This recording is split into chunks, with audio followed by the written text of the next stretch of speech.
Josué capítulo 3.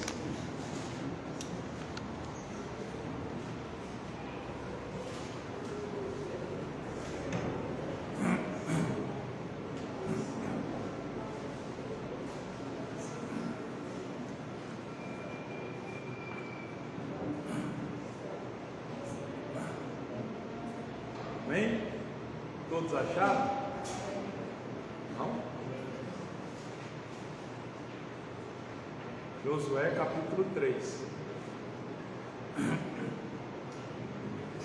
De manhã bem cedo, Josué e todos os israelitas partiram de Sitim e foram para o Jordão, onde acamparam antes de atravessar o rio. 3 dias depois, os oficiais percorreram o acampamento e deram esta ordem ao povo: quando virem a arca da aliança do Senhor, o seu Deus, e os sacerdotes levitas carregando a arca, saiam das suas posições e sigam-na, mas mantenham a distância de cerca de 900 metros entre vocês e a arca. Não se aproximem. Desse modo saberão que caminho seguir, pois vocês nunca passaram por lá. Josué ordenou ao povo: santifiquem-se, pois amanhã o Senhor fará maravilhas entre vocês. E disse aos sacerdotes: levantem a arca da aliança e passem à frente do povo. E eles a levantaram e foram na frente. E o Senhor disse a Josué: hoje começarei a exaltá-lo à vista de todo Israel, para que saibam que estarei com você como estive com Moisés. Portanto, você é quem dará a seguinte ordem aos sacerdotes que carregam a arca da aliança: quando chegarem às margens das águas do Jordão, parem junto ao rio. Então Josué disse aos israelitas: venham ouvir as palavras do Senhor, o seu Deus. Assim saberão que o Deus vivo está no meio de vocês, e que certamente expulsará de diante de vocês os cananeus, os hititas, os heveus, os ferezeus, os girgazeus, os amorreus e os jebuseus. Vejam, a arca da aliança do soberano de toda a terra atravessará o Jordão à frente de vocês. Agora escolham 12 israelitas, um de cada tribo. Quando os sacerdotes que carregam a arca do Senhor, o soberano de toda a terra, puserem os pés no Jordão, a correnteza será represada e as águas formarão uma muralha. Quando, pois, o povo desmontou o acampamento para atravessar o Jordão, os sacerdotes que carregavam a arca da aliança foram adiante. O Jordão transborda em ambas as margens na época da colheita. Assim que os sacerdotes que carregavam a arca da aliança chegaram ao Jordão e os seus pés tocaram as águas, a correnteza que descia parou de correr e formou uma muralha a grande distância, perto de uma cidade chamada Adã, nas proximidades de Zaretã. E as águas que desciam para o mar de Arabá, o mar salgado, escoaram totalmente, e assim o povo atravessou o rio em frente de Jericó.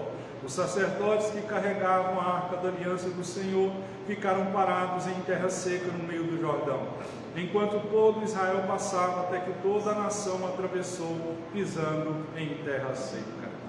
Amém? Amém. Se assente, fique à vontade.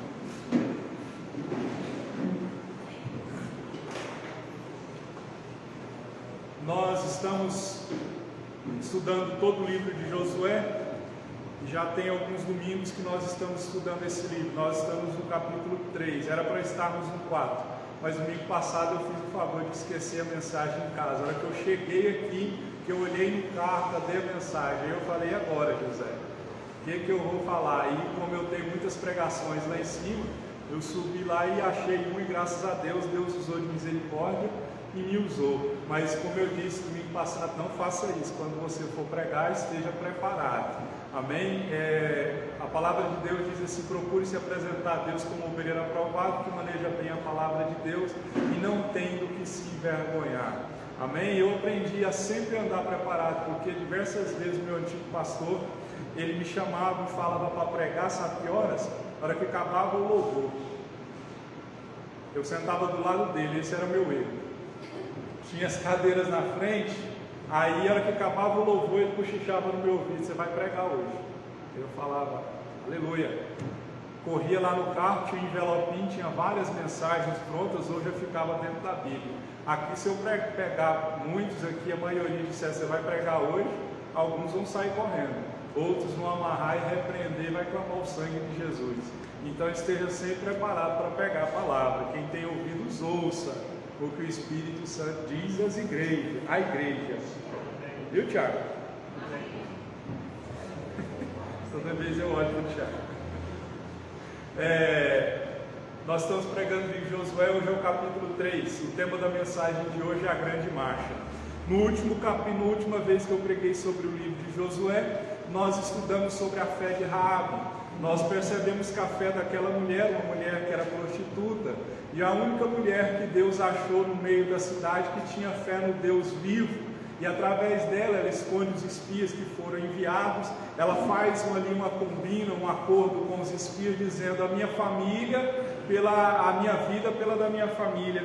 E ali ela esconde os espias, e os espias que foram espiar a terra fizeram esse acordo. Para resumir a história, toda a família dela foi preservada. Então no capítulo 2 nós percebemos a fé individual de Raabe em ação. E Atos 16:31 diz: eu e a minha casa serviremos. Mas como eu digo, antes de a minha casa servir ao Senhor, tenho eu.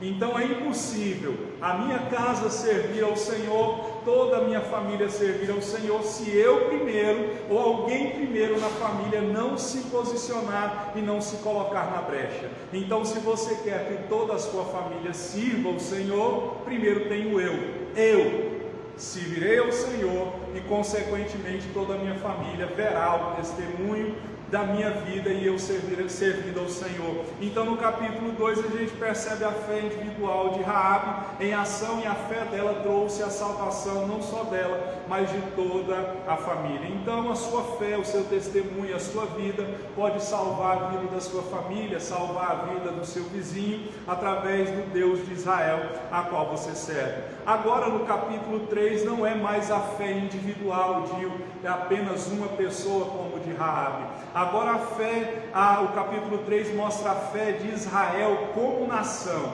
Aqui é toda a nação de Israel colocando a sua fé em ação. Salmo 133 diz: quão bom e quão suave é que os irmãos vivam.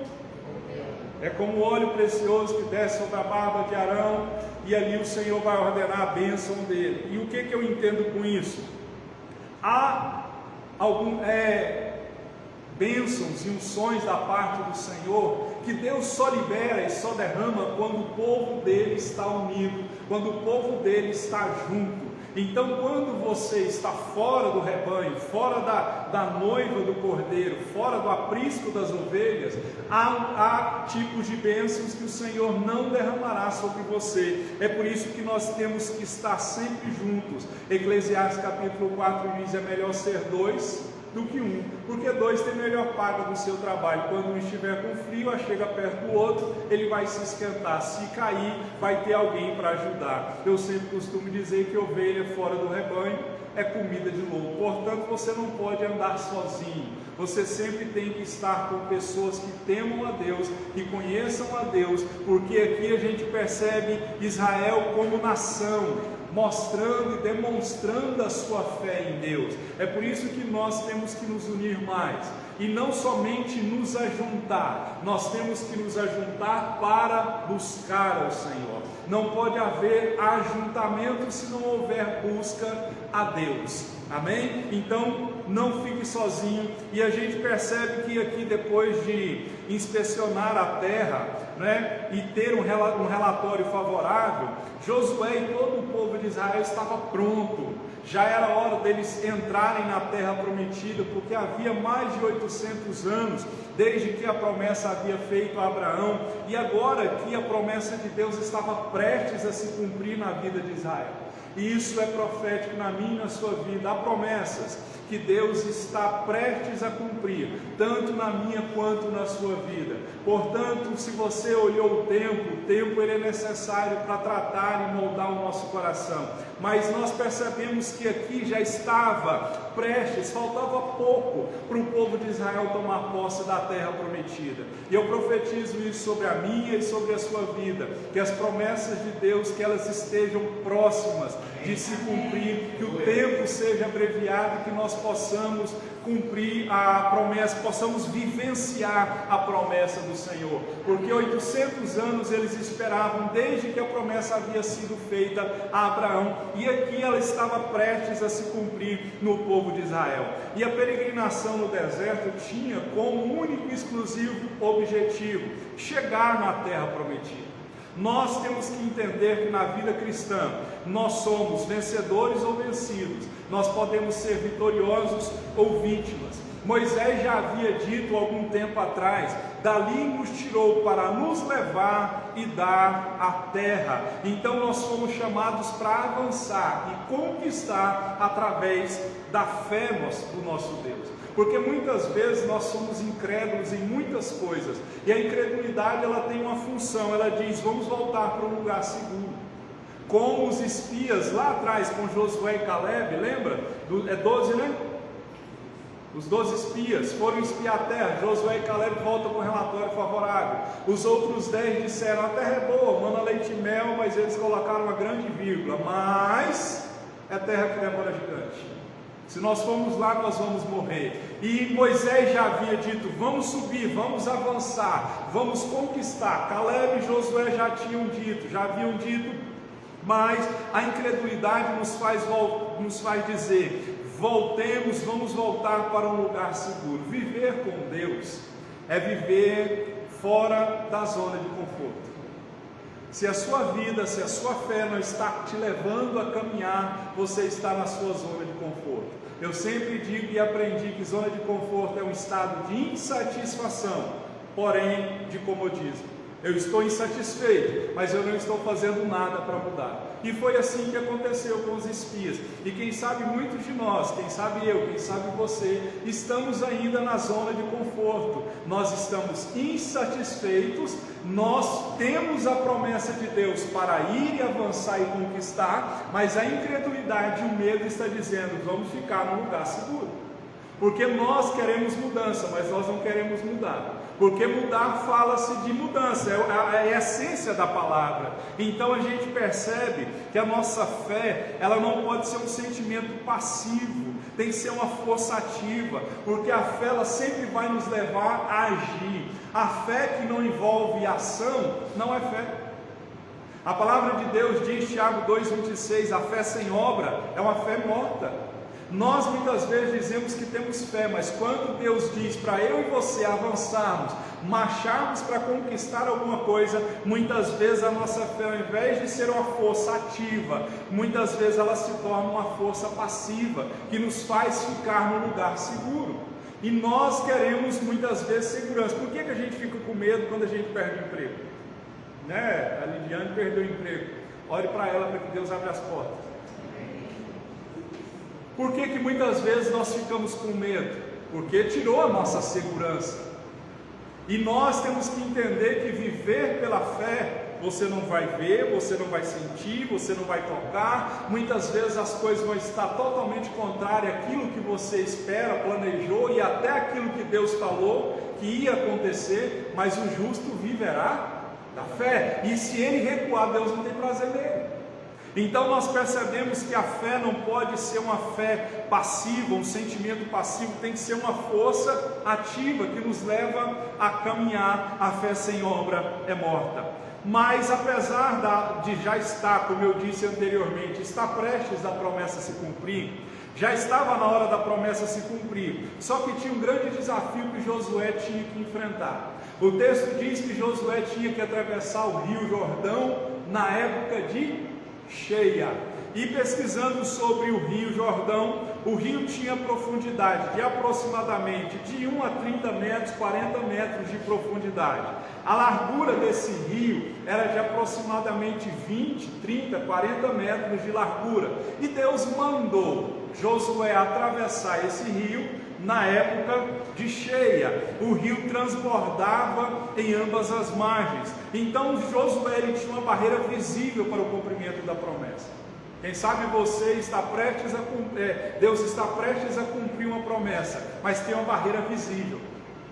Alguém, um lugar, uma situação, um sentimento que está tentando ainda te impedir de você alcançar aquilo que você espera da parte do Senhor nosso Deus. Mas nós percebemos que não seria fácil. Imagina, era mais de 1 milhão de pessoas. Alguns dizem 1.200.000, outros dizem 1.500.000 pessoas. E no capítulo anterior, no capítulo 1, nós estudamos e percebemos que Deus mandou através de Josué. Deus falou para Josué para eles prepararem comida. Era de se esperar que eles preparassem. Você vai atravessar, quem já foi no Rio Araguaia, sabe? Ou esses grandes rios, eles são enormes. Era de se esperar que Deus mandasse construir bote, canoa, lancha, alguma coisa para atravessar. Deus mandou eles preparar comida. Então nós percebemos que não seria fácil atravessar esse tanto de pessoas. Você já mexeu com gente? Tem um ditado que diz que é melhor mexer com bicho do que mexer com gente. Agora você imagina, a tarefa que Deus deu para Josué, se ele não tivesse fé no Deus de Israel, seria impossível ele atravessar essa barreira visível que estava de frente dele. Mas apesar das dificuldades, Josué estava prestes a ver o milagre de Deus acontecer diante dos seus próprios olhos. E eu quero dizer e abençoar você, pode estar difícil, pode estar impossível, mas pelo que nós estamos vendo, pelo que Deus tem falado comigo e com você, está prestes de Deus fazer coisas grandes na minha, na sua vida, nesta igreja, na sua família, coisas que aos nossos olhos são impossíveis de acontecer, mas nós sabemos que a palavra de Deus diz: tudo é possível àquele que crê, e nós cremos no Deus do impossível. Mas vamos entrar na mensagem. Isso foi a introdução. É preciso, Josué, para ele tomar a posse, ele tinha que cumprir com alguns princípios, porque toda promessa ela tem condições. Qual eram os princípios e qual eram os desafios e que Deus havia pedido para Josué para ele pregar, para ele fazer? Eu falei pregar porque veio na cabeça que quando eu comecei a pregar, quando me dava meia hora para pregar, eu falava que era muito. Eu ficava nervoso e dizia: me dá só 10, 15 minutos. Hoje meia hora, 15, 20 minutos é só a introdução, porque a gente vai aprendendo a falar e a gente vai ter mais liberdade para falar. Vamos ver as ordens que Deus deu a Josué para atravessar o Jordão. Primeira coisa, para Israel avançar, eles tinham que olhar para a arca. Às vezes quem já congrega comigo vai dizer assim: essa mensagem é repetida, e ela é. Porque quando eu comecei a pregar sobre o livro de Josué, eu disse assim: olha, nós vamos estudar todo o livro de Josué e as primeiras mensagens elas vão ser repetidas, porque eu já havia pregado esses capítulos, amém? Então nada é por acaso. Nós estamos no 3 de Josué, tem 24 capítulos, então vai demorar um pouquinho. Primeira coisa para Josué atravessar o Jordão e chegar do outro lado, o texto diz que Israel tinha que olhar para a arca. Olha o que diz o verso 1 ao 4. De manhã bem cedo, Josué e todos os israelitas partiram de Sitim e foram para o Jordão, onde acamparam antes de atravessar o rio. 3 dias depois, os oficiais percorreram o acampamento e deram esta ordem ao povo: quando virem a arca da aliança do Senhor, o seu Deus, e os sacerdotes levitas carregando a arca, saiam das suas posições e sigam-na. Então, para que eles pudessem atravessar o rio, eles tinham que seguir a arca da aliança, porque a arca da aliança nós sabemos que ela simbolizava a presença de Deus. Onde a arca de Deus estivesse, a vitória era certa, porque onde a arca de Deus estivesse, era Deus presente. Onde Deus está presente, nós sabemos que a Bíblia diz: agindo Deus, quem impedirá? E havia algumas coisas dentro dessa arca. Da arca da aliança havia 2 pedras de pedra, que eram os 10 mandamentos, para lembrar o povo que Deus havia feito uma aliança com esse povo, mas esse povo havia quebrado. Lembra quando Moisés sobe, o povo constrói o bezerro de ouro, Moisés fica irado, quebra as tábuas e depois ele tem que subir de novo. E também tinha dentro da arca da aliança 3,6 litros de maná. que era um memorial da provisão de Deus, e também tinha a vara de Arão, que frutificou como um sinal do sacerdócio de Arão. E a gente percebe que a Arca da Aliança ia adiante do povo para estimular a fé do povo de Israel, porque a Arca da Aliança significava que Deus estava indo adiante deles para abrir caminho. Se você ler Isaías 45, 2 e 3, diz que Deus diz assim: eu irei adiante de ti, direitarei caminhos tortos, quebrarei as portas de ferro, despedaçarei os ferrolhos de bronze, para trazer as riquezas que estão ocultas aos seus olhos. Então a gente percebe que quando Deus ia na frente do povo, Ele ia através da Arca da Aliança. Então Deus disse para Moisés, Ele disse em Êxodo 33:14, a minha presença irá contigo. Nós precisamos da presença do Senhor. Sem a presença de Deus nós não somos, não temos e não podemos nada. Olha, eu digo para você, se o Espírito Santo de Deus for retirado de mim e de você, não tem motivo, não significa mais nada permanecer nessa terra. Não tem motivo. A Bíblia diz que nós somos templo e morada do Espírito Santo de Deus. Então você compreende isso? Deus, na sua grandeza, na sua santidade, no seu poder, Ele se faz pequeno, mora em nós, e Ele está comigo e com você 24 horas por dia. Mas muitas vezes nós pensamos assim: Deus me deixou. É aqueles momentos que a gente está tão agoniado, tão angustiado, tão preocupado, tão depressivo, que a gente tem a sensação de que Deus não está conosco, mas nós nos esquecemos que Ele está comigo. Mateus 28 diz: estarei com vocês até a consumação dos séculos. Então Deus não nos deixa, Deus não nos desampara. Então a arca era extremamente importante, e eles não poderiam e não conseguiriam atravessar o Rio Jordão se eles não estivessem olhando para a arca. Ou seja, se eles não estivessem olhando para Deus, nada aconteceria. E é assim que tem que ser na nossa vida. Se nós não estivermos olhando para Deus, nada vai dar certo. Lembra da palavra que diz: eleva os meus olhos para os montes, é de lá que vem o meu socorro. Então, quando você estiver agoniado, dobre os seus joelhos, feche os seus olhos e diga: Senhor, eleva os meus olhos para os montes, pois é de lá que vem o meu socorro. Faça como Josafá em capítulo 20 de 2 Crônicas. Ele disse assim: não sei o que fazer, mas os meus olhos estão fitos no Senhor. Israel, se eles não estivessem olhando para a arca, acompanhando a arca, eles não atravessariam o Jordão a pé seco. Então nós precisamos sempre olhar para a arca do Senhor. E o verso 4 faz uma advertência que eles também deveriam cumprir.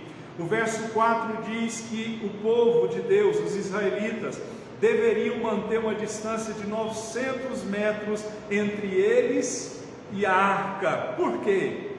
Deus estava conduzindo o seu povo, Deus estava no meio do seu povo, mas não era pelo fato de Deus estar no meio do seu povo que reduzia a santidade do Senhor. O povo não poderia tratar a arca da aliança e não poderia tratar a arca de Deus com descaso. Quando eu olho para Davi, quando ele tenta transportar a arca sem a permissão de Deus, sem a orientação de Deus, sem seguir as prescrições que a lei mandava, porque só os sacerdotes poderiam mexer, e o coitado do Uzá que morreu por causa de Davi. A Bíblia diz que a carroça passou uma pedra, a arca foi cair, ele na boa intenção toca na arca e morre, é fulminado.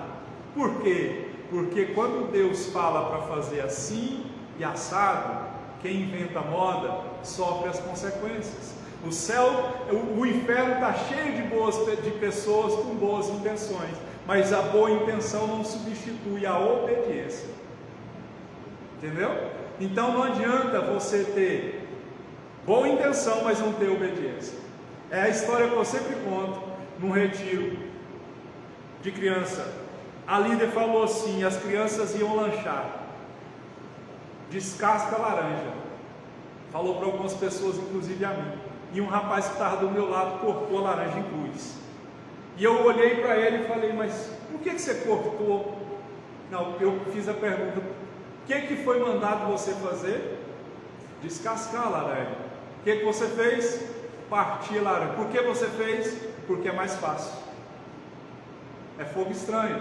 Deus não aceitou aquele simples descascar de laranja. Então a boa intenção não substitui a obediência. Você pode fazer as coisas para Deus com boa intenção, mas se Deus não mandou fazer, ou se não está contido na palavra, não serve. É fogo estranho, é sacrifício de tolo. Por isso que eles não poderiam tratar a arca da aliança com descaso. Deus falou para eles, 900 metros, cerca de 1 quilômetro. A arca vai na frente, e vocês mantenham a distância da arca do Senhor. Por quê? A intimidade com uma pessoa pode nos levar a tratar essa pessoa de forma indevida e desrespeitosa. A intimidade pode tratar a pessoa de forma indevida e desrespeitosa. Eu sou pastor, não sou? Mas eu sou amigo de alguns, de muitos. Se as pessoas não compreender e não souber separar o pastorado da amizade, elas podem passar uma linha muito tênue. Da mesma forma o pai com o filho, o patrão com o empregado. Então, muitas vezes a intimidade pode nos levar a tratar de forma indevida e desrespeitosa. E muitas vezes, muitas pessoas querem tratar Deus de igual para igual. Não. Deixa eu te dizer um negócio. Deus é santo. Tanto é que a palavra diz que os querubins e serafins, lá em Isaías capítulo 6, diz: Santo, Santo, Santo, é o Senhor dos exércitos. Então nós não podemos tratar Deus de igual para igual. Ele é Senhor dos senhores, Ele é todo poderoso. Então nós percebemos que se nós quisermos ter vitória, nós temos que ter reverência diante de Deus. Reverência é respeito, reverência é temor. Eu tenho 44 anos. Quem congrega comigo já viu, já deve ter ouvido. Toda vez que meu pai e minha mãe entram nessa porta, eu falo: benção pai, benção mãe. Coisa que muitos hoje, muito jovem, deixa de lado. Temor, respeito, reverência. E muitas pessoas tratam a Deus como se fosse um Deus qualquer. Não, nós não podemos. Então Paulo advertiu os coríntios: se eles comessem a ceia de modo indigno, antes de examinar a si mesmo, o texto diz lá, essa é a razão de muitos estarem doentes e muitos já dormirem, já terem morrido, porque fazemos muitas vezes as coisas de Deus com descaso, como se Deus não fosse um Deus santo, um Deus todo-poderoso. Então nós temos que entender que Ele é santo, nós somos pecadores e devemos ter reverência, respeito a Deus. Amém? Não é porque você é filho, porque Ele te chama pelo seu nome, não é porque você tem intimidade com Ele que você vai tratar Ele de forma desrespeitosa, não. Nosso Deus é amor, mas também é fogo que consome. Nosso Deus leva para o céu, mas nosso Deus também leva para o inferno. Porque muita gente pensa que quem leva para o inferno é o diabo. Não, é Deus que vai condenar o inferno. Deus não quer condenar ninguém ao inferno. Jesus foi o que mais falou do inferno, mas Ele não quer. A Bíblia diz que o inferno não foi feito para os homens, ele foi feito para Satanás e seus demônios. Então eu peço por gentileza a todos, tratem a Deus com respeito, com temor e com reverência, sabendo que todos nós somos pecadores e carecemos da misericórdia do Senhor. Amém? E isso aqui acontece em muitas igrejas, mas é o fato de muitos pastores ignorarem a Bíblia. Deus ordenou que não deveria ser construída outra arca. Há um versículo, Jeremias 3,16, diz assim: quando vocês aumentarem, se multiplicarem na sua terra naqueles dias, declara o Senhor, não mais dirão, a arca da aliança do Senhor, não pensarão mais nisso, nem se lembrarão dela, não sentirão sua falta, nem será feita outra arca. Pronto, ponto final. Hoje você não pode, não deve, e a Bíblia não orienta você a se prostrar diante de uma arca. Porque a arca representava a presença de Deus, mas agora é Jesus que representa a presença, o elo, a ponte entre Deus e os homens. É Jesus. Porque a arca era o que representava a antiga aliança, já a mensagem da cruz é o que representa a nova aliança. A Bíblia diz assim, que Jesus é o novo e vivo caminho. Lembra quando Jesus morreu lá na cruz, ele disse tetelestai, que significa está consumado. A Bíblia diz que o véu se rasgou de alto a baixo. Antes só o sumo sacerdote entrava na presença de Deus, mas o texto diz, o sangue da nova aliança é o novo e vivo caminho. Eu não preciso de uma arca, eu preciso de ter fé e crer na cruz de Cristo, no sacrifício de Cristo. Então a mensagem da cruz é o que representa a nova aliança. Então eles tinham que olhar para a arca. Hoje nós temos que olhar para Cristo. Quando você estiver preocupado, tiver que enfrentar alguma coisa, você não precisa de um objeto, você precisa ter fé e olhar para Cristo. Amém? Porque se você olhar para o objeto, é um grande risco de você colocar a sua fé no objeto. Amém? É igual eu já percebi algumas pessoas que passam ali na porta, porque eu tenho visão de quem passa na porta. E algumas pessoas passam na porta ali, elas veem a cruz acesa ali, e elas fazem o sinal da cruz. Amém? Eu ainda quero escrever ali naquela cruz.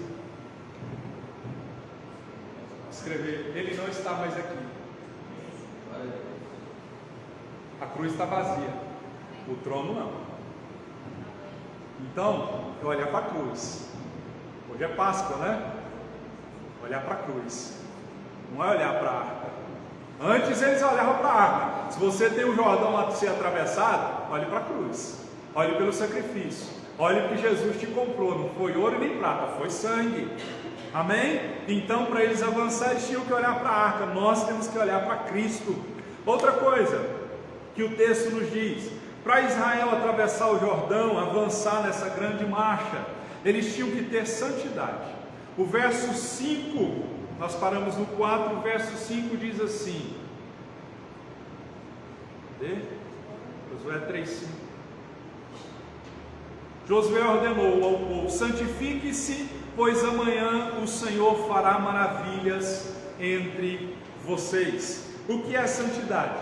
Santidade é separação total a Deus, dedicação total a Deus, é você se consagrar a Deus. Ou seja, santidade é eu e você nos afastarmos daquilo que nos afasta de Deus. Amém? É você se afastar. Se é uma pessoa que te afasta de Deus, tchau e bênção. É um lugar, tchau e bênção. É uma situação, tchau. Eu sempre digo, é passar no quarteirão todo dia no mesmo horário, que te desvia, dá a volta no quarteirão. É pegar o mesmo ônibus no mesmo dia, no mesmo horário. Pegar o elevador no mesmo dia, no mesmo horário. Afasta, desvia, para, porque antes de entrar na terra prometida, o povo eles tinham que realizar uma cerimônia de purificação. Nós percebemos que antes eles deveriam tomar banho, trocar de roupa, e os casais deveriam se dedicar inteiramente ao Senhor. Ou seja, eles tinham que tomar banho, eles tinham que trocar as roupas. O homem não podia ter relação com a mulher, não é? Porque eles tinham que se dedicar inteiramente ao Senhor. E o ato de lavar o corpo, trocar de roupa, simbolizava um novo começo com o Senhor. Porque na Bíblia o pecado ele é retratado como contaminação. O salmista no Salmo 51 verso 2 ele disse assim: lava-me completamente da minha iniquidade e purifica-me do meu pecado. O que Deus está dizendo com isso? Porque Ele tem que nos purificar antes de nós seguirmos a Ele. Porque a gente aprende que depois que Davi confessa o seu pecado, ele toma banho, troca de roupa e ele adora. E essa cerimônia de purificação mostrava a importância de se aproximar de Deus com um coração puro. Ou seja, nós precisamos do perdão de Deus antes de nos aproximarmos de Deus. Eu sempre digo o seguinte: nós invertemos a ordem na oração. Muitas vezes nós somos como a sanguessuga. Nós entramos na presença de Deus só para pedir, não é? A sanguessuga, diz a Bíblia, que ela tem duas filhas: dá e dá. E muitas vezes nós somos assim, nós entramos na presença de Deus e já Deus me dá isso, Deus me dá aquilo, e Deus está lá no céu, olhando e falando assim: você não vai pedir perdão do seu pecado, não? Você não vai me adorar, não, primeiro? Já vai chegar pedindo? Aqui não é McDonald's, não. Então, fica o conselho: entrou na presença de Deus, primeira coisa, pede perdão. Segunda coisa, adora. Ou primeira coisa, adora e pede perdão, e depois você pede alguma coisa. Então, o cumprimento dessa promessa dependia, porque a gente vê que Deus deu uma ordem, e junto com essa ordem tinha uma promessa. Qual era a ordem? Santifiquem-se. Qual era a promessa? Amanhã eu vou fazer maravilhas. Então a gente percebe que essa promessa aqui, o cumprimento dela, dependia da obediência à ordem. Irmãos, preste atenção no que eu vou dizer.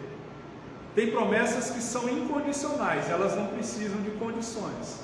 Mas tem promessas que elas são condicionais. Isaías 1,19 diz assim: se quiser me ouvir, comerá o melhor da terra. Qual que é a promessa? Comer o melhor da terra. Qual que é a condição? Se quiser me ouvir. Outra condição e outra promessa: buscar-me-eis e me achareis. O que pede, o que bate. Então tem promessas na minha e na sua vida que elas ainda não se cumpriram, porque nós não cumprimos com as condições que vêm acompanhado com a promessa. Eu estou de pé aqui pregando a palavra do Senhor para você, porque lá atrás Deus me deu a promessa e a condição. Quando eu estava desempregado, uma irmã bate no meu ombro, eu procurando serviço, a irmã bate no meu ombro. Essa irmã já é falecida, irmã Ana, uma mulher muito usada por Deus, mãe da Vanessa e da Valéria, conhecida nossa. Ela bate no meu ombro: Deus manda te dizer, quando ela operar você, sabe que as irmãs quando operam você já fala: ixi, lá vem. Ela bateu no meu ombro e falou assim: Deus manda te dizer que você não vai trabalhar mais para o homem, você vai trabalhar para Ele, e Ele vai te sustentar. Não tenho férias, não tenho 13º, não tenho vínculo empregatício com ninguém. E como eu estava comentando lá na casa do Rodrigo hoje, que eu fui almoçar lá, ele me chamou para... tinha peixe, mas ele sabe que eu não como peixe. Ele fez comida, não me fez carne, não me chama para comer peixe na sua casa. Fica o recado, já aviso logo. Aí eu falei para Yara: meus meninos nunca estudaram em escola pública. Nunca estudaram em escola pública. Teve uma época da nossa vida que eu ia pregar e a oferta era pequena, e o Mateus já estudava em escola particular. Aí Deus colocou, a diretora era crente, né? A diretora era crente. Aí eu recebi uma oferta e falava para minha esposa: pega isso, leva lá e fala: nós só tem isso. E ela aceitava. E ela falava assim: não tem problema não, o dia que você tiver o restante você pode trazer aqui. É Deus ou não é? Vai na escola do seu filho com 1.000, leva 500 lá. Você vai falar: tá bom, eu recebo isso, mas seu nome vai para a SPC, seu filho não estuda. Então eu vejo Deus cuidando, porque toda promessa ela vem acompanhada de uma condição. Então quem sabe nós não estamos obedecendo a condição que a promessa tem. E Deus falou para mim: você vai trabalhar para mim, você vai pregar e você vai viver da palavra, do ministério. E certa vez eu tentei fugir, como Jonas, porque eu disse amém e pensei que as coisas iam nada. Aí eu peguei e falei: vou arrumar um serviço, vou procurar um serviço, eu não sou aleijado, meu filho está passando dificuldade, porque chegou o dia do Mateus, pequenininho, já foi pequeno. O Gelo é grandão, ele já foi pequeno. Eu cheguei e eu trabalhando.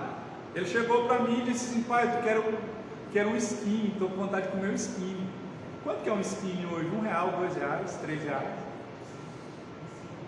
R$1,50, dependendo do tamanho. Eu não tinha.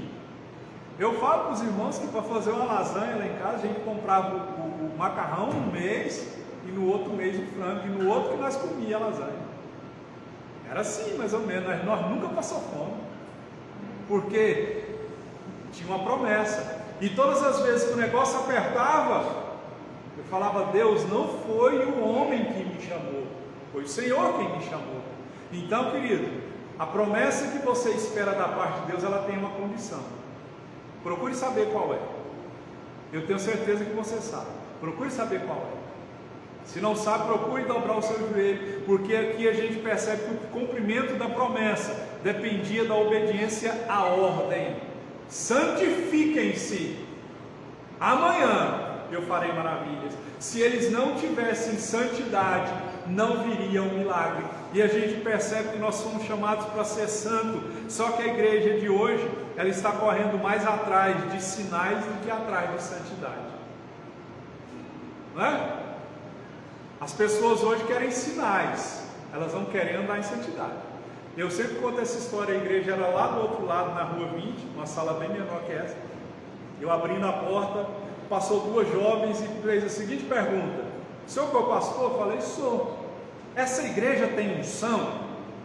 Eu falei: uai, eu prego a Bíblia, se não tiver unção na Bíblia. Mas depois eu entendi a jogada dela, porque na cabeça de muitas pessoas, unção é cair, unção é falar em língua, unção é rodopiar, unção é estribuchar, unção é chorar. Não tem nada a ver. E a gente percebe que muitas pessoas, elas querem sinais, mas não querem santidade. Muitas pessoas querem bênção, mas não querem um abençoador. E a gente percebe que nós fomos chamados para ser santos, porque o chamado de Deus prioriza a santidade em primeiro lugar. 1 Pedro 1,15-16 diz assim: mas assim como é santo aquele que o chamou, sejam santos vocês também em tudo o que fizerem, pois está escrito: sejam santos porque eu sou santo. Sem santidade, a palavra de Deus diz que ninguém verá o Senhor. Nós precisamos ter santidade no olhar, no pensar, no agir, no falar, no andar, no vestir. Santidade em tudo. Não é você se colocar dentro de uma bolha, não. É você ser luz em meio às trevas, é você dar testemunho por onde você passar, é as pessoas, quando você chegar, elas olharem para você, apontar o dedo e dizer: tem um brilho diferente em você. É você resplandecer a glória de Deus. É você e eu não, como disse Paulo em Romanos 12, não nos amoldarmos, não nos conformarmos, porque a igreja, ela tem que ser, ela vence, não é pela igualdade, é pela diferença. Igreja não foi feita para ser igual ao mundo, igreja foi feita para ser diferente do mundo. Esse é o nosso diferencial. E o que acontece nos dias de hoje é que o povo de Deus, nesse politicamente correto, está com medo de dizer que é pecado, e está concordando com o pecado, e nisso está se amoldando e não está andando em santidade. Então o povo de Deus, para eles avançar aí, atravessar o Jordão, se eles não tivessem em santidade, iam morrer afogados. Amém? Sede santo, porque eu sou santo, diz o Senhor. Amém? No verso 7 diz que Deus começa a honrar Josué diante do povo, porque Josué era obediente a Deus. O verso 7 diz assim: e o Senhor disse a Josué: hoje começarei a exaltá-lo à vista de todo Israel, para que saibam que estarei com você como estive com Moisés. Então a gente percebe que Deus fez a mesma coisa com Josué que ele fez com Moisés. Deus aqui estava dizendo para Moisés o seguinte: Moisés, hoje eu vou começar a honrar você diante do povo. O povo vai ver que eu sou com você como eu fui com Moisés. E Deus começou a engrandecer Josué, a fé de Josué começou a ser recompensada, porque a gente percebe o seguinte: sempre que você, e eu e você, exaltamos a Deus, honramos a Deus, Ele vai nos exaltar e vai nos honrar diante de outras pessoas. É a recompensa de se honrar a Deus. Tem um livro, eu te recomendo comprar, chama A Recompensa da Honra. Eu não, acho que é John Bevere, alguma coisa, mas o nome do livro chama A Recompensa da Honra.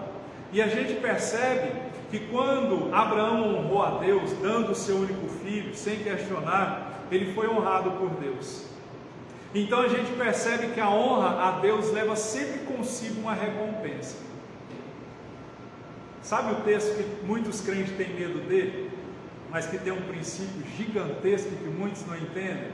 Malaquias capítulo 3, verso 10. O que diz lá o texto? Qual é a recompensa para quem oferta e para quem dizima? Qual é a recompensa da honra? Abrirei as comportas, abrirei as janelas do céu. Quando se cumpre um princípio de Deus, a honra vem acompanhada, porque tem princípio. Então há um princípio também quando o esposo honra a esposa e vice-versa. Quando um filho honra os seus pais, a Bíblia diz que ele vai viver mais sobre a face da terra. Não é? Sempre que eu lembro desse versículo, eu lembro de um amigo meu de infância. Nesse dia eu não estava, foi Deus que trouxe livramento. Ele, alguns amigos meus, alguns primos meus foram para um bar e eles voltaram a pé. Naquela época não tinha Uber, os ônibus já tinham acabado, eles também era todo mundo quebrado. Voltaram a pé. Passando ali atrás do campo do Atlético em Campinas, dois rapazes de moto parou, um com arma de brinquedo e outro com arma de verdade. E esse amigo meu, ele veio a falecer, porque o que foi abordar ele estava com arma de brinquedo. E como os meus amigos estavam em maior quantidade, ele disse a seguinte frase: vamos para cima deles porque a arma é de brinquedo. Ele percebeu que era de brinquedo. E o outro pegou e veio com a arma e deu um tiro de cima para baixo. Essa não é de brinquedo. E matou ele. Mas por que isso aconteceu? Era um jovem que não obedecia pai e mãe, não honrava pai e mãe. Eu minto? Não honrava pai e mãe. Quer viver muito? Honra seus pais. Amém? Devemos honrar outro princípio. Honra seus líderes, os líderes da igreja. Honra. Você vai ver que Deus vai trazer honra sobre você. Tem um versículo, toda vez que eu falo esse versículo, todo mundo quer trazer água para mim. Mas a Bíblia diz que aquele que, como é que é? Que leva um copo de água para um profeta, ele vai receber galardão de profeta.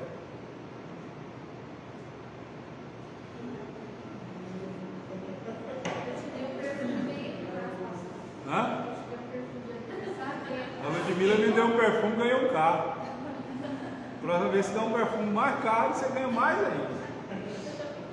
Não que o perfume é maravilhoso, mas ela deu o perfume e ganhou um carro. Então quando você entende o que eu estou querendo dizer, não é uma barganha com Deus. Vocês estão me entendendo, né? Não é uma troca com Deus, mas é princípio. É recompensa de se honrar a Deus. Honra a Deus, Ele te honra. Só que Ele vai te honrar no tempo dEle, do jeito dEle, do modo dEle, a hora que Ele quiser, quando Ele quiser. Não é o que muitos pensam: vou trazer uma oferta aqui, o dízimo aqui, e amanhã eu preciso e Deus vai fazer chover dinheiro. Não, não funciona assim, não é barganha. O escritor D.A. Carson, ele disse assim: como você vai barganhar com Deus que não precisa de você? Como você barganha com Deus que não precisa de você? Ele é Deus por si só. Ele disse: haja luz e tudo apareceu. Lá no céu, lá quando na criação, não tinha ninguém. Ele não pediu opinião para ninguém. Amém? Então a gente percebe que é o princípio da honra. Josué foi honrado diante do povo. Minha esposa está catinha hoje. Ela está de crente hoje. E eu falava sobre: quando você honra a Deus, Ele te honra. Perdi o fio da meada. Quando você honra a Deus, Ele te honra. E Deus tem me honrado porque eu tenho procurado obedecer a Ele. Honre o seu Deus, obedeça a Ele. No tempo certo as portas vão se abrir. Quando as portas se abram, a Bíblia diz: fica a estaca, larga a tenda, a bênção transborda tanto para a direita quanto para a esquerda. Uma semente dá 30, 60, 100. Amém? Então há o princípio da honra. Se você gosta de ler, compre esse livro, A Recompensa da Honra. Se você não quiser, quando você for na livraria comprar esse livro, você compra um para mim, aí você me honra. Você viu que eu falei aqui que tem que comprar? Pastor interesseiro, estou brincando. Amém? Seguindo o texto, depois de ser honrado por Deus, Josué dá uma mensagem para o povo. O verso 9 ao 13 diz assim: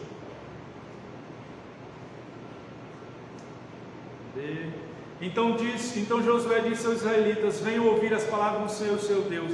Assim saberão que o Deus vivo está no meio de vocês, certamente expulsará de vocês os cananeus, hititas e taranã e taranã. Eu vou resumir. Por quê?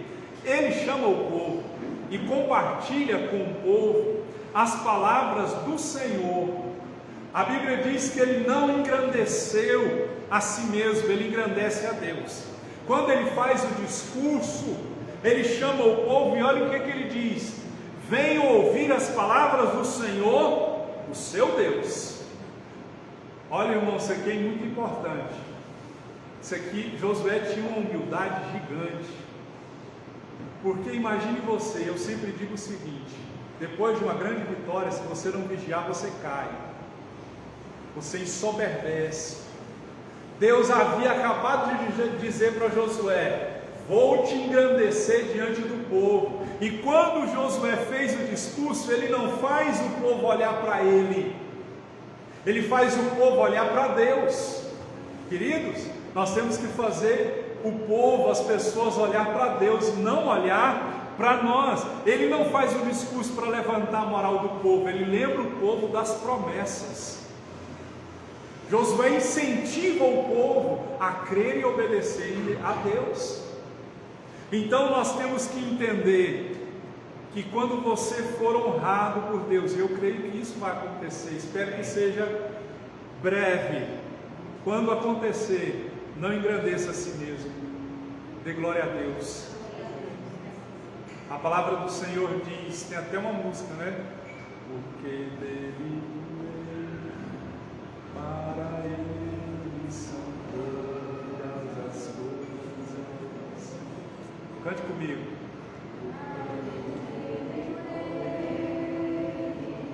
Para ele são todas as coisas. De novo. Porque dele, por ele, para ele são todas as coisas. A quem a glória? A ele a glória. A ele a glória. A ele a glória. Para sempre. Amém. Mais uma vez, com a música agora.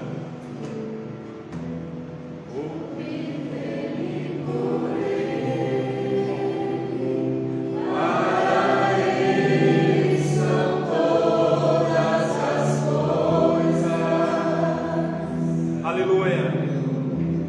Porque dele, por ele, para ele são todas as coisas.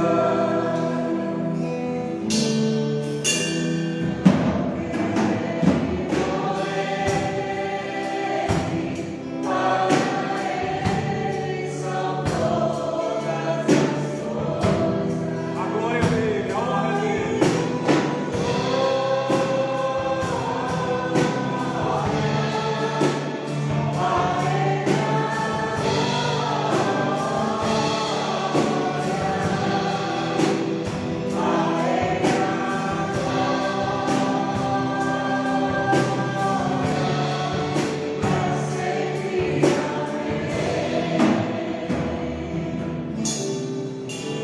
A glória de quem?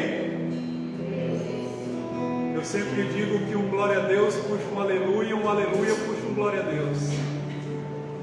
Glória a Deus. Aleluia. Você vai sempre lembrar disso.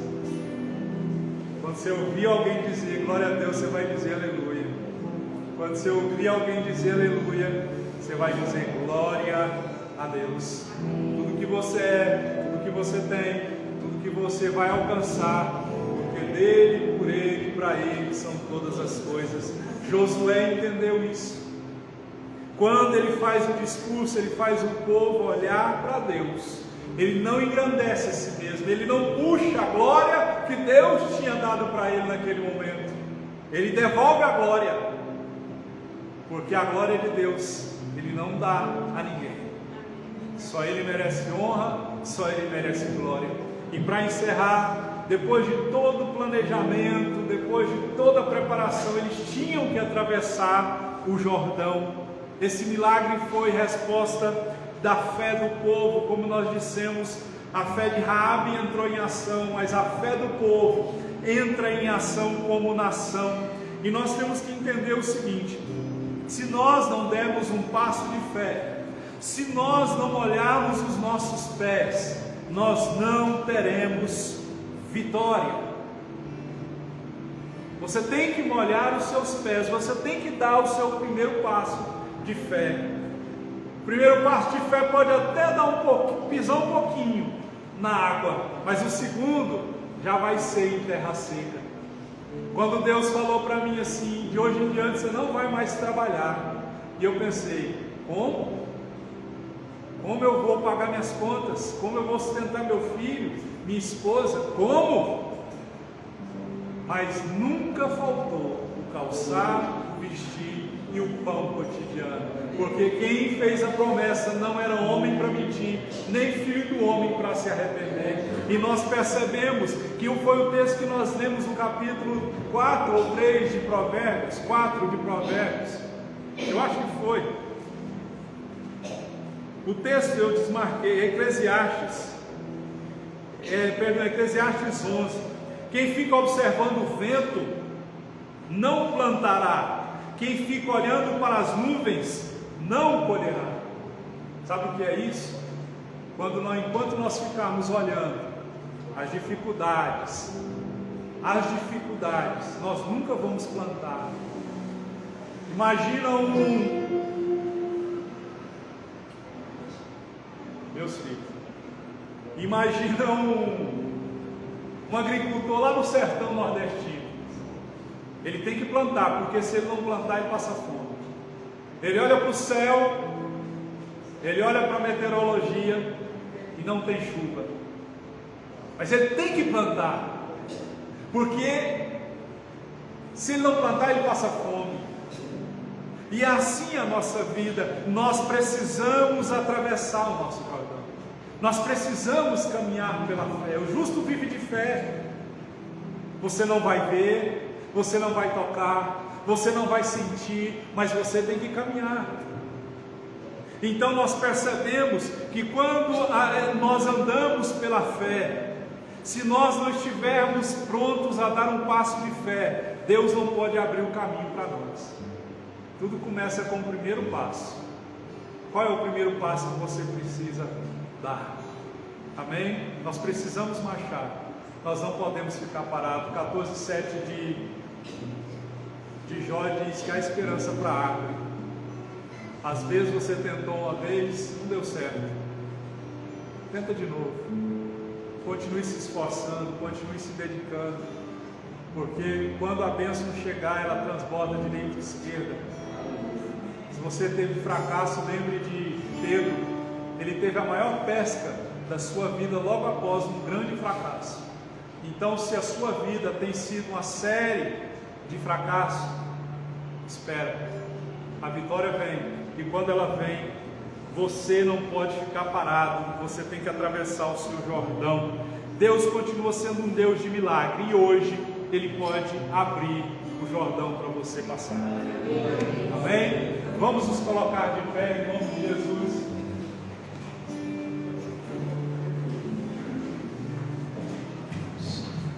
Eu espero que Deus tenha falado com você e que você possa marchar pela fé. Olhe para Deus. Amém? Olhe para Deus. Obedeça a Deus, honra a Deus. Honra a Deus. Amém? Vamos lá. você vai orar e vai dizer: Deus, me ajuda a olhar para o Senhor. Eles olhavam para a arca, nós olhamos para Cristo. Me ajuda, Senhor, a te obedecer, porque é um princípio de honra quando se obedece a Deus. Deus te honra. Ande em santidade, dê glória ao Senhor. Pai querido, nós adoramos ao Senhor. Tu és o nosso Deus. A esperança que temos é o Senhor e vem do Senhor. Há barreiras, ó Deus, visíveis para muitos aqui atravessarem no decorrer desse ano. Josué tinha que atravessar um rio em época de cheia, mas ele, ó Deus, obedece ao Senhor. Ele, ó Deus, e todo o povo olha para a arca. Hoje nós não temos uma arca, nós temos Cristo, que é a nossa arca. E hoje nós olhamos para o céu, pois é de lá que vem o nosso socorro.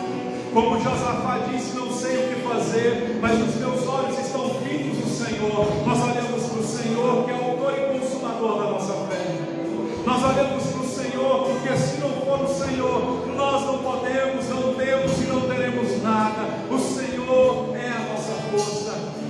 Nos ajuda, Senhor, a te obedecer, porque Josué foi honrado diante do povo, porque ele te obedece.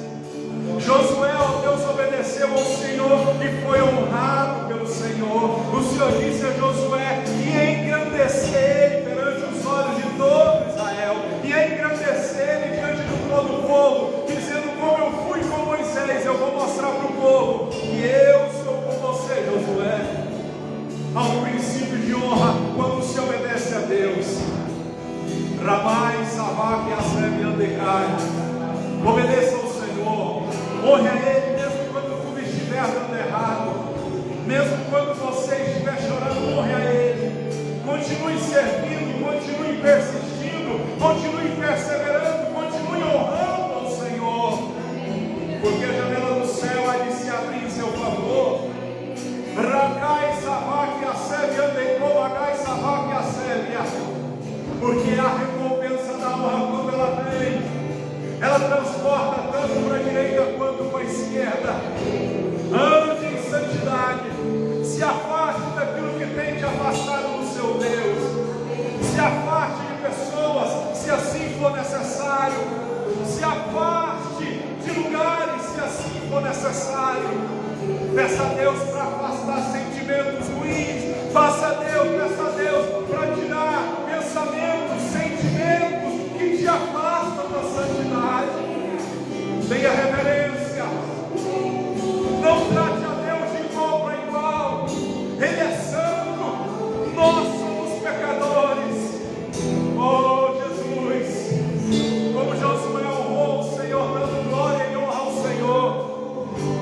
Quando ele faz esse discurso, ele não engrandece a si mesmo, ele diz: venham aqui, povo de Deus, venham aqui ouvir a palavra do Senhor, o seu Deus. Oh, Ragai, Savak,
seja ela física, emocional, espiritual, conjugal. Que a bênção do Senhor seja sobre você. Quero agradecer a presença da irmã Priscila, da sua irmã Raimunda, pessoas que foram levadas por Deus até a casa do Rodrigo na célula. E tem sido pessoas que nós temos amado muito, todo mundo tem falado muito bem. Eu acho que é recíproco, não é? Eu sempre falo para todo mundo que elas, parece que a gente conhece há muito tempo, muitos anos. Foi a sua conexão que veio da parte de Deus. Muito obrigado pela presença de vocês, espero que venham mais vezes. E quarta-feira nós estamos na serva lá do Rodrigo, igual boi na engorda, porque lá tem comida de sobra. E fica o convite para a igreja, toda quarta-feira. Qual que é o nome do condomínio lá? Jardins Mônaco, na casa do Rodrigo e da Yara. Nós temos célula. Você é convidado a estar lá conosco às 19h30. Amém? A irmã Carla, é Carla, né? Eu quero que você venha aqui marcar com você, para você cantar, não para nós, mas para Deus. Amém? Aí você marca, vê o dia que você pode, você fala, pastor, eu vou lá, a gente dá a oportunidade para você cantar. Deus te abençoe, a sua filha. Deus abençoe você, sua filha. Obrigado pela presença. A irmã ali, né? Veio uma vez, duas já é de casa. Como que é a irmã? Mila, né? Deus abençoe a senhora. Milana, né? E o menininho, como chama? Davi. Homem segundo o coração de Deus. Amém? Deus abençoe aos demais, Luiz Fernando. Sejam abençoados. Ao término, não vai embora, olha para mim. Não sai correndo, não. Com medo da polícia, parece que está fugindo. Acabar o culto, nós temos um. Gosta da glória. Tem esse bolinho, tem um de chocolate. Não, mas tem outro cantando. Cenoura com cobertura de chocolate. A Sandra já estava escondendo, dizendo a Ludmilla. Aí tem um cafezinho, tem um chá de água cidreira, né? Que o irmão Rodrigo e a irmã Yara trouxe para nós. E nós vamos ali comer e aproveitar o tempo de comunhão para a gente conversar, para não sair correndo.